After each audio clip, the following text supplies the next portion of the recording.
Hello नमस्कार। मैं अनिल रावत एक बार फिर से बेबाक चर्चा के उसी मंच से आज मेरे साथी और सहयोगी बने हैं इस मंच पर मुझे साझा कर रहे हैं डॉल्फिन मजदूर संगठन के सुपरवाइज़र और वीरू सिंह। पहले तो आपका स्वागत है। और ये उसी कड़ी में जिस कड़ी में लगातार हम पिछले कुछ दिनों से दिखाते हुए आ रहे हैं लुकास टीवीएस का और हैंकल के मज़दूरों को। वहीं आपने गांधी पार्क में कुछ ऐसे लोगों को भी देखा होगा। अब कुछ दिनों से न्यूज़ चले आ रही है कि गांधी पार्क पे कुछ लोग इस समय आमरण अनशन पे हैं। डॉल्फिन के कुछ मज़दूर हैं, मज़दूर वर्ग के हैं। उन्हीं मज़दूरों के संगठन महामंत्री आज हमारे साथ हैं वीरू सिंह जी। हाँ, पहले तो मैं आपका स्वागत करता हूँ और मैं जानना चाहूँगा कि आप अपनी कहानी अपनी ज़ुबानी सुनाएं। दरअसल ये जो है फरवरी से चला आ रहा है। फरवरी में हमारे संगठन के जो अध्यक्ष हैं ललित कुमार को 12 फरवरी को गेट बंद कर दिया गया और उनसे कहा गया कि आप 8-10 दिन रेस्ट करके आओ, फिर आपको काम पर ले लिया जाएगा। 12 फरवरी को ललित कुमार का गेट बंद करते हैं। 13 फरवरी को संगठन के उपाध्यक्ष सोनू कुमार का भी गेट बंद कर दिया जाता है, सेम बात बोलकर। ऐसी स्थिति में वे लोग 8-10 दिन वेट करते हैं कि 8-10 दिन के बाद कंपनी हमें वापस लेगी, लेकिन कंपनी उस दिन से लोगों को गेट बंदी करना शुरू कर देती है और ये सिलसिला चलता रहता है। 3 मार्च को मेरा भी गेट बंद कर दिया जाता है बिना किसी नोटिस के, बिना किसी आरोप पत्र के। एक परमानेंट नौकर का गेट बंद कर देना एक क्राइम है। आप वहाँ मतलब परमानेंट जॉब पे थे या फिर ठेकेदारी के बेस पे? मैं परमानेंट जॉब पे था, कंपनी रोल पे जी। और फिर मैं 7 सालों से वहाँ जॉब कर रहा हूँ।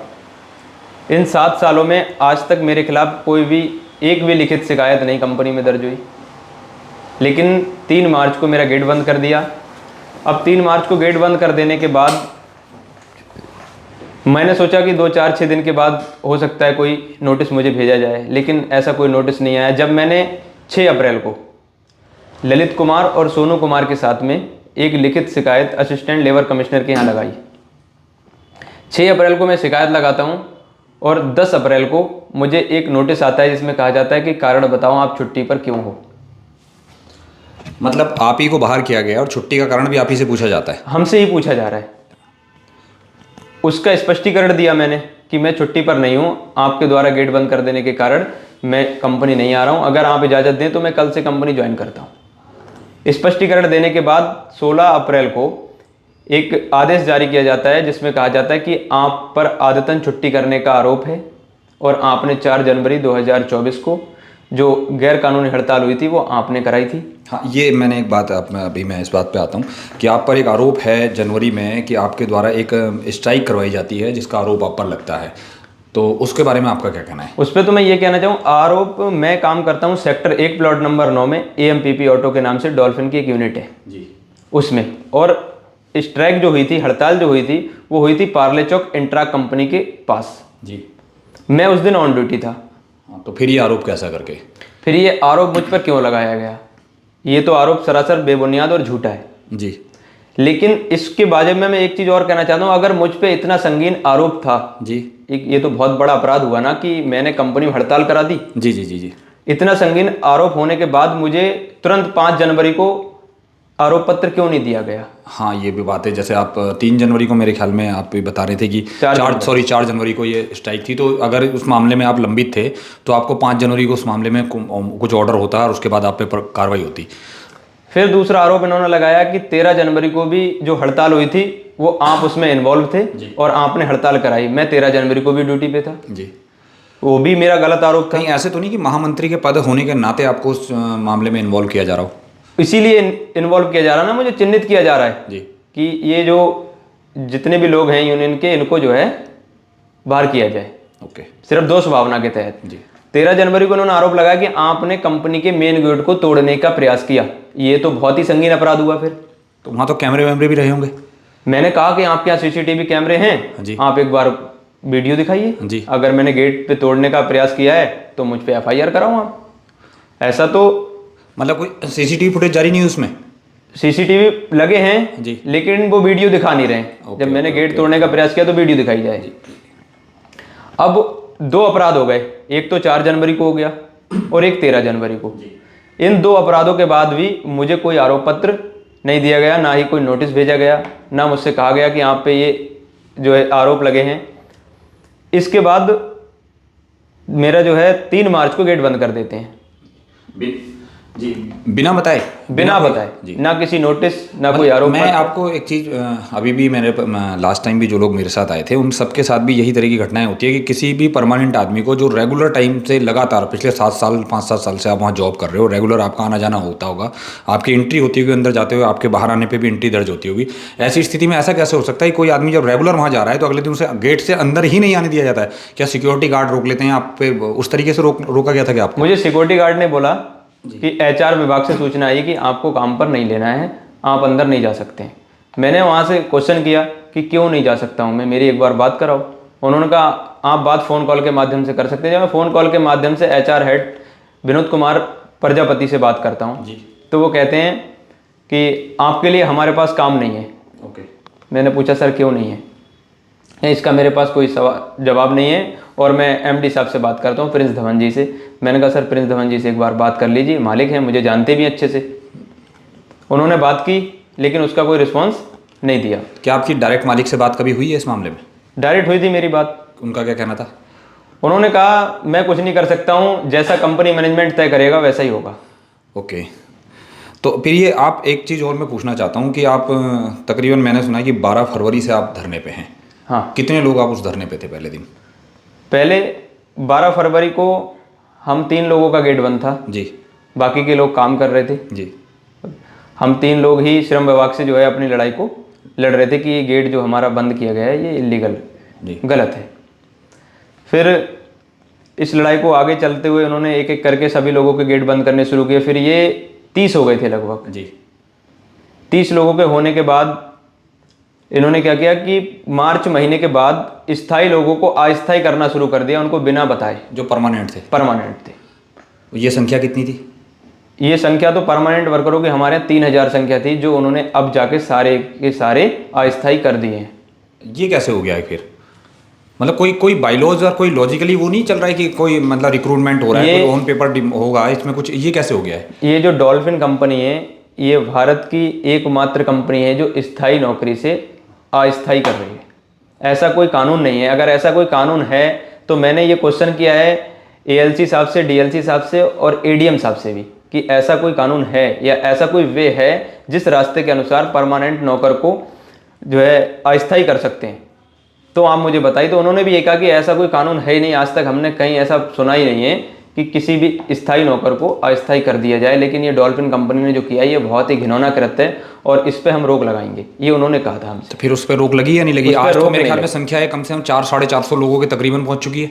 450 लोग जो वे लोग हैं जिनमें से लगभग 250 लोग स्थायी से जो अस्थायी कर दिए गए वो अपना आक्रोश जता रहे हैं, और जो स्थायी लोग बचे हैं जी उनसे कहा गया कि अगर आप अस्थायी नौकरी को स्वीकार नहीं करेंगे तो हम आपको ना तो बोनस देंगे, ना आपकी सैलरी का इंक्रीमेंट करेंगे और ना ही आपको स्थायी नियुक्ति पत्र देंगे। तो ऐसे में मरता क्या ना करता वाले वो बाहर वालों का लोगों को अंजाम देख चुके हैं और अंदर उनके पास कोई हालात नहीं बचे तो मजबूरी में अंदर जॉब में होंगे। हाँ, वो मजबूरी में जी। बिल्कुल। आप आज मैं अभी एक चीज़ कहना चाहता हूँ, पिछले 2 दिन से मैं एक चीज़ सुन रहा था कि जो आपके डॉल्फिन के लोग जो गांधी पार्क पे धरने पे बैठे हुए हैं वहाँ जो मूर्ति की साइड में जो बैठे हुए हैं उनमें से कुछ लोगों ने अभी वहाँ मतलब आमरण अनशन की जैसी भी प्रक्रिया अपना ली है।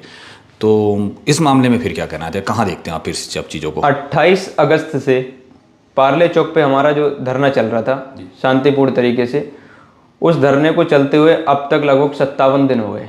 इन 57 दिनों में किसी ने कोई भी करवट नहीं लिया और ना ही कोई सुनवाई की। जो भी सुनवाइयाँ हुई वो मालिक के पक्ष में हुई। शहर के इस जैसे मतलब मैं आपको मानता हूँ कि इस मामलों में बहुत सारे लोगों की एक नैतिक जिम्मेदारी बनती है इसमें मध्यस्थता करवाने की। मतलब अगर मैं बात कर दूँ स्थानीय विधायक से लेकर DM साहब, ADM साहब और तमाम आला अधिकारियों की, इन सब लोगों ने कभी मध्यस्थता करने की स्थिति में नहीं आई है। सब लोग, इन्होंने ज़रूरत नहीं समझी।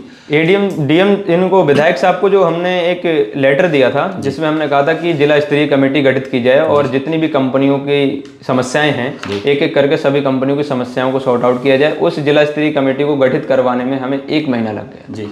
1 महीने में जिला स्तरीय कमेटी गठित हुई। उस समय हम स्ट्राइक पे बैठ चुके थे जी। जब लेटर दिया था जी तब नहीं बैठे थे। तो जब स्ट्राइक पे बैठे थे, जब कमेटी गठित हुई, कमेटी की मध्यस्थता में 3 वार्ताएं भी हुई। उन 3 वार्ताओं में कोई सोल्यूशन नहीं निकला। सोल्यूशन क्या था कि आप 50% लोग अंदर चले जाओ और जो 48 लोगों का गेट बंद कर रखा है जी, जिसमें से आप एक हैं, जिसमें से मैं भी हूँ, हाँ, इन लोगों को जब तक इनकी जांच पूरी नहीं हो जाती, इनको काम पर नहीं लिया जाएगा। मतलब कुल मिला के ये है कि वो जो बाकी के जो 48 लोग हैं, मैं मानता हूँ कि यहाँ 450 लोग तकरीबन जो बैठे हैं, उसमें से 400 लोगों में से 200 लोगों को अंदर ले लिया जाएगा। बाकी और वो 200 लोग कैसे चिन्हित होंगे? सवाल तो बड़ा यह है कि ये 200 लोग कैसे निकाले जाएंगे? कोई लकी ड्रॉ निकलेगा या फिर कैसे करें? उन्होंने चिन्हित कर रखे हैं। मैंने तो ये सवाल पूछा ना कि ये कैसे लोग हैं आप? हाँ, ये तो कोई लॉजिक ही नहीं है। हाँ भाई 400 लोग एक साथ अगर बैठे हुए किसी समस्या को लेके, तो एक साथ उनकी समस्या जो खत्म 400 कर लोगों की समस्याएं हैं, वो तो 400 लोगों की समस्याएं एज इट इज ही रहेगी ना। इसमें से 200 लोग आप अंदर, मतलब कंपनी कैसे इस चीज़ में छांट बांट करना चाहती है? कंपनी कह रही है कि हम सूची दे देंगे आपको, तो अब बाकी बचे हुए 200 लोगों का कौन जिम्मेदार है? कौन जिम्मेदार है? यहाँ के जो जनप्रतिनिधि हैं, विधायक जी, उनसे मैंने कहा, ये आज भी मेरी बात हुई, मैंने कहा कि उन लोगों का कौन जिम्मेदार है। वीरू जी, मैं एक चीज़ और पूछना चाहता हूँ, जो फिलहाल में इस सवाल में रह गया था कि आपकी बैकग्राउंड कहाँ से, आप कहाँ से निवास स्थान है आपका? मैं होम डिस्ट्रिक्ट पीलीभीत का रहने वाला हूँ। और मौजूदा स्थिति में पहाड़गंज रह रहा हूँ मैं, यहीं रुद्रपुर में। एक सवाल मेरे पास कहीं से आया है, कहीं से मैंने कैरी किया हुआ है कि उनका जो कंपनी की ओर से जो बातें, जो शहर में र्यूमर फैला हुआ, उनका ये कहना है कि बाहर से आए हुए लोग, मीन टू से कि यूपी से, जिसमें आप टारगेट होते हो, साफ सुथरे बताएं, जो बाहर से आए हुए लोग हैं वो यहाँ आके यहाँ के स्थानीय नेताओं के साथ मिलके यहाँ नेतागिरी कर रहे हैं। ये किस पे टारगेट है? पहली बात सवाल है कि उन्होंने कहा है कि इनकी कुछ डिमांडें होती हैं, इन्होंने पहले हमसे ज़बरदस्ती फोर्स करके हमसे सैलरी बढ़ाने पे आए, फिर कुछ खाने पीने को लेकर मैटर हुआ कि कुछ वहाँ भोजन की व्यवस्थाएँ को लेकर ऐसा कुछ। ये क्या है, सच है या ये बयान खाली झूठे अफवाहें हैं? ये एक झूठी अफवाहें। पहली बात तो बाहरी लोग कौन? कंपनी के जो मालिक हैं वो खुद दिल्ली से आकर यहाँ पर काम कर रहे हैं। अगर वो दिल्ली से आकर यहाँ बाहरी नहीं हो सकते, तो मैं उत्तर प्रदेश से आकर यहाँ बाहरी कैसे हो सकता हूँ? दूसरी बात, मैं भारत का नागरिक हूँ और मुझे भी आज़ादी है कि मैं कहीं भी किसी भी स्टेट में जाकर काम कर सकता हूँ। हाँ, मैं एक बात और कह देना चाहता हूँ कि बाहरी व्यक्ति तो तब होता है कि जब आपको शुरुआत में जॉब में लेने से पहले ये सब चीज़ें कर दी। 7 साल के बाद तो आदमी किसी जानवर से भी इतना लगाव कर लेता है कि वो भी उसका फैमिलियर हो जाता है। अगर हम राह चलते किसी जानवर से इस्लाम में फैमिलियर हो जाए, आप 7 साल से कंपनी को अपनी ज़िंदगी के अहम 7 साल दे देते हो। मेरे ख्याल में अभी आपकी बहुत ज़्यादा कोई उम्र भी नहीं होगी, ठीक है ना, और अभी तो पूरी लाइफ बची आगे। इस टाइम पे अगर आपने 7 साल किसी कंपनी को जी जान से दे दिए हैं, तो आज 7 साल बाद वो कंपनी आपको बाहरी कैसे साबित कर सकती है? आप तो उस कंपनी के ही नाम से जाने जा रहे हो। बिल्कुल बिल्कुल। मैं जब भी अब कहीं जाता हूँ तो कंपनी का एक एंट्री कार्ड है मेरे पास, जी। वही दिखाता हूँ। तो मैं दिखाता हूँ ना कि मैं डॉल्फिन का मेंबर हूँ। जी। अब मैं डॉल्फिन कंपनी के परिवार का जब मेंबर हूँ, तो डॉल्फिन परिवार के मेंबर को अगर डॉल्फिन के लोग बाहरी कह देते हैं, तो ये घिनौना कृत्य है। फिर आज वो मुझे कह रहे हैं तो कल वो और भी किसी को कहेंगे। एक इसी बीच में एक आपकी बात पे मैं बोलूं, एसएसपी साहब का भी बयान आया था, मैंने प्रिंट मीडिया के माध्यम से पढ़ा। नए वाले एसएसपी या पुराने? नए वाले जो एसएसपी हैं, मिश्रा जी, मणिकांत मिश्रा जी। जी। उन्होंने भी कहा था कि ये बाहरी लोग हैं। मैं उनसे भी कहता हूँ कि सर, कौन बाहरी लोग हैं? आप एक बार इसकी परिभाषा दे दें कि उत्तर प्रदेश के लोग उत्तराखंड में काम नहीं कर सकते, ऐसा कोई लॉ पास कर रखा है या ऐसा कोई कानून है?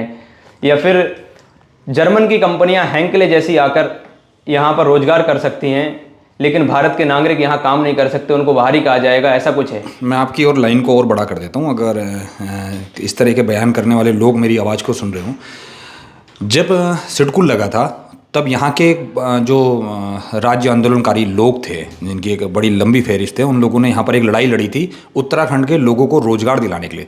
तो सिडकुल में ये कहा गया था कि 70% रोजगार है वो उत्तराखंड के लोगों को मिलेगा। और मैं उन 70% लोगों के बयान आप लोगों तक अगर मैं जारी कर दूँ, तो उनका खुद का कहना यह है कि 70% में से 40% लोग तो हम बाहर बैठे हुए हैं आज भी। हैंकल जैसी और जो दूसरी लुकास टीवीएस वाले लोग हैं, वो सारे उत्तराखंड के लोग हैं। तो जब अंदर के लोग इतने परेशान हैं, बाहर के लोगों में फिर अंदर बाहर की छटनी हो कैसे रही है? यहाँ तो छटनी का भी कोई नियम नहीं है ना। आपने कंपनी के बाहर गेट पर एक नोटिस चस्पा कर दो कि भाई मेरे यहाँ 70% उत्तराखंड के लोग लिए जाएंगे, जो नियम कानून है, ठीक, और 30% उत्तर प्रदेश के लिए जाएंगे, अदर किसी भी स्टेट से लिए जाएंगे। तो ये ठीक रहेगा जी। लेकिन आप अपना काम निकालने के लिए दिल्ली से भी लोग बुला लेते हैं जी, और फिर आप उत्तराखंड वालों को निकाल देते हैं। बाहर के व्यक्ति कैसे हो सकते हैं? जब आदमी 7 साल पहले, जब ये नियम कानून सब बन चुके थे, शेड्यूल लगे हुए 20 साल से ज़्यादा हो गए, आपने 7 साल से आप जॉब कर रहे हैं वहाँ, 2017 या 16 से आप कहीं जॉब कर रहे होंगे। तो मैं ये कहना चाहता हूँ कि अगर 7 साल से आप किसी कंपनी में तब परमानेंट जॉब पे आप आ गए थे, तो उस समय क्या बाहरी वाले पेपर चेक नहीं हुए कि आज अचानक से वो बाहरी वाला व्यक्ति कहाँ से जाग गया, या कोई ऐसा आरोप है जो आप हमें नहीं बताना चाह रहे, ऐसा आरोप है जो कंपनी नहीं बोल पा रही, या फिर कुछ ऐसा है कि कंपनी कुछ ऐसी चीज़ करने के मूड में है जिसकी वजह से आप पे बाहर वाला अलग बयान लगा दिया गया है? नहीं, कंपनी अगर मेरे बारे में कुछ जानती है, कोई आरोप मुझ पर और है, तो वो तो कंपनी बता सकती है, लेकिन मुझ पे इसके सिवाय कोई और आरोप नहीं है। मैं उत्तर प्रदेश का रहने वाला हूँ, इसको तो मैं स्पष्ट कर रहा हूँ। मेरे आईडी कार्ड जो भी हैं, आधार कार्ड और पैन कार्ड, वो तो सब कंपनी में पहले से ही कंपनी जमा में हो गए? पहले से ही है, कंपनी ने ही मेरा बैंक अकाउंट खुलवाया है। जी। ठीक। तो और एक चीज़ और थी कि खाने पीने को लेकर अगर आप कंपनी एक्ट का उल्लंघन करेंगे, जी। कैंटीन जैसी सुविधाएं आपकी कंपनी में नहीं होंगी, जी। तो क्या एक वर्कर का ये भी राइट नहीं है कि वो ये कह सकें आपसे, साहब आप कैंटीन क्यों नहीं बनवाते कंपनी? मैंने यही कहा था कि मैं जो बाहर से खाता हूँ, मेरे साथ और भी लोग जो बाहर से खाते हैं, इनको अगर कभी फूड पॉइजन हुआ तो कंपनी का प्रोडक्शन रुकेगा जी, और इसमें बहुत ज़्यादा लॉस होगा। तो वो तो कंपनी के लिए सुविधा ही है ना। अगर कहीं कैंटीन वैंटीन मांगी जाती है तो उसमें क्या होता है, वर्कर का एक तो टाइम भी बचता है, ठीक है, और मैं जानता हूँ कैंटीन भी इनकम का स्रोत ही है। ऐसा तो नहीं कि कंपनी कोई फ्री में खाना खिला दे रही है किसी को, भाई उसके लिए आपसे चार्ज ही तो हो रहा होगा। कैंटीन में हर कैंटीन में थालियों का एक फिक्स प्राइस होता है उसका, और वो सोर्स ऑफ इनकम ही होता है, उसके भी टेंडर होते हैं बाकायदा। ये सब तो खैर बयानबाजी अलग हो गई। मैं आज आपको एक चीज़ कह देना चाहता हूँ कि मेरे को जहाँ तक जानकारी है, पिछले 7-8 महीनों से आप लोग धरना प्रदर्शन पे हो। आज जो कल परसों से जो मैं बयान सुन रहा हूँ, वहाँ कुछ लेडीज़ें भी आपके साथ, तो वो लोग वहाँ पर आमरण अनशन पे इस समय बैठे हुए हैं। ऐसी स्थिति में क्या अभी तक किसी ऐसे व्यक्ति ने आकर आपकी सुध लेने की कोशिश नहीं की जो इस मामले में मध्यस्थता करवा सके, या कंपनी की ओर से कोई बयान जारी हुआ है अभी तक? नहीं, कंपनी की तरफ से भी कोई बयान जारी नहीं हुआ है, ना ही जिला प्रशासन की तरफ से हुआ है और ना ही शासन की तरफ से हुआ है।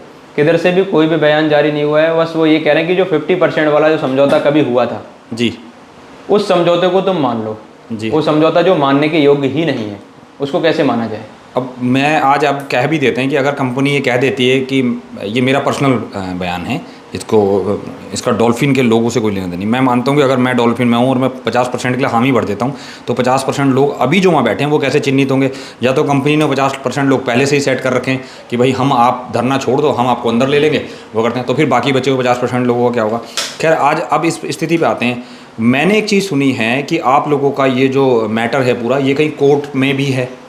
ये हमने हाई कोर्ट में एक रिट लगाई थी, जो ठेकेदारों के लाइसेंसों का जो दुरुपयोग हो रहा है डॉल्फिन के अंदर जी, जो वो प्रोडक्शन एरिया में काम नहीं करा सकते जी, तो वो प्रोडक्शन एरिया में भी काम करा रहे हैं जी, अपने वर्करों से, तो उन लाइसेंसों को निरस्त करने को लेके हमने एक रिट लगाई थी। कहीं ऐसा ही तो नहीं कि परमानेंट जॉब वाले आदमी की सैलरी ज़्यादा होगी और जो ठेकेदारी से मिलने वाली जो लेबर होगी वो उससे सस्ती होगी, इस वजह से कंपनी कुछ ऐसा? नहीं नहीं, हमारे यहाँ तो परमानेंट लोगों को भी न्यूनतम वेतनमान ही दिया जाता है, न्यूनतम वेतनमान से ऊपर नहीं दिया जाता है, और इससे ऊपर आज तक कोई है नहीं, तो फिर ज़्यादा तो बात कह ही नहीं सकते कि ज़्यादा तनख्वाह हो। फिर लड़ाई किस चीज़ की चल रही है? कंपनी कुछ ज़्यादा दे भी नहीं रही है, परमानेंट से भी अस्थायी कर दिया गया है, और आप लोग जैसे महामंत्री जैसे लोग आज यहाँ पर धरना प्रदर्शन पर बैठे हुए हैं, तो फिर कंपनी चाहती क्या है? हमने तो यही कहा था कि जो श्रम कानून है, बुनियादी श्रम कानूनों को कंपनी के अंदर लागू किया जाए। कैंटीन एक्ट का जो उल्लंघन आप कर रहे हो, आपको उल्लंघन नहीं करने देंगे। आप जो बोनस एक्ट का उल्लंघन कर रहे हो, ये आपको नहीं करने देंगे। आप स्थायी नौकरों को स्थायी नियुक्ति पत्र नहीं दे रहे हो, ये भी एक उल्लंघन है, ये भी नहीं होना चाहिए। आप कम से कम, अधिक से अधिक नहीं, कम से कम जो न्यूनतम वेज भारत सरकार तय करती है। जी, जी, जी, जबकि कोई भी प्रोडक्ट आप बनाते हो तो उसका प्राइस आप तय करते हो जी, लेकिन काम मैं करता हूं तो मैं अपनी तनख्वाह तय नहीं कर सकता, मुझे भारत सरकार तय करेगी। हाँ, ये भी एक विडंबना है। तो भारत सरकार ने जो तय कर दिया वो तो मुझे मिलना चाहिए। जी, जी, जी। इस बात को लेकर के हमने कौन सी गलत मांग उठा दी कि हमारे लिए गेट बंद कर दिए गए? चलिए, काफ़ी लंबा इंटरव्यू है, लेकिन मैं वीरू जी, मैं एक चीज़ पूछना चाहता हूँ कि 8 महीने के बाद आप सब लोग आज धरना प्रदर्शन पे हो, आज आप मेरे साथ मंच शेयर कर रहे हो। मैं एक बार फिर आपसे दोबारा आपके साथ बैठने की इच्छा जाहिर करूँगा, फिर से एक बार आपसे बात होगी, लेकिन आप अब ये बताइए कि अगला स्टेप क्या है? अब हम लोग आमरण अनशन पर तो बैठ ही चुके हैं, क्योंकि 57 दिन के बाद इंसान की स्थिति नहीं बनती है खाना खाने की। घर की हालत काफ़ी गंभीर है, और जो महिला साथी हैं हमारी, वो तो एक तो अपने बच्चों को, 11 साल के बच्चों को लेकर 4 दिनों से भूखी हैं। अब ऐसी स्थिति में मरता क्या ना करता, तो मर तो हम वैसे भी रहे। जी, जी।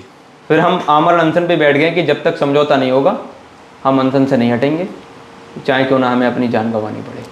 नहीं, मैं कभी नहीं चाहूँगा कि इस तरह की स्थिति पैदा हो, और मेरी कोशिश रहेगी कि अब मैंने कहा था कि जिस दिन मैं हैंकल वालों को भी कवरेज कर चुका हूँ, मैं डॉल्फिन को भी आज कवरेज कर चुका हूँ। मेरी दूसरी तीसरी कंपनी से भी सब कंपनियों से लमसम बातें हो चुकी है। एक दिन लाइव वहीं से आप सब लोगों के बीच में जुड़ेंगे और मेरा आज भी सरकार से यही कहना है कि फिर वही सवाल वही जवाब कि आपने लमसम इतनी बड़ी एक हमारी सिडकुल की जो वो थी ज़मीन थी जो पंतनगर यूनिवर्सिटी की, उसमें एक सिडकुल लाए थे आप, ताकि हमारे स्थानीय लोगों का यहाँ पर रोज़गार की सुविधाएं मिले और यहाँ तरक्की हो, प्रोग्रेस हो। लेकिन मुझे लगता है आज ऐसी स्थिति में जब लोग हैंड टू माउथ हो गए हैं, जब कंपनी से निकाले जा रहे हो, प्राइवेट कुछ कंपनियाँ ऐसी भी होती है जो सरकारी कंपनियों से अच्छा वेतनमान प्रोवाइड करवाती है, इसीलिए धीरे धीरे करके जो प्राइवेट सेक्टर की ओर होता है यूथ का रुझान ज़्यादा से ज़्यादा है। लेकिन आज जब परमानेंट लोगों की स्थिति ये आ गई है, तो ऐसी स्थिति में जो नया यूथ अब जो हमारे यहाँ से यूथ तैयार होगा सिडकुल में काम करने के लिए,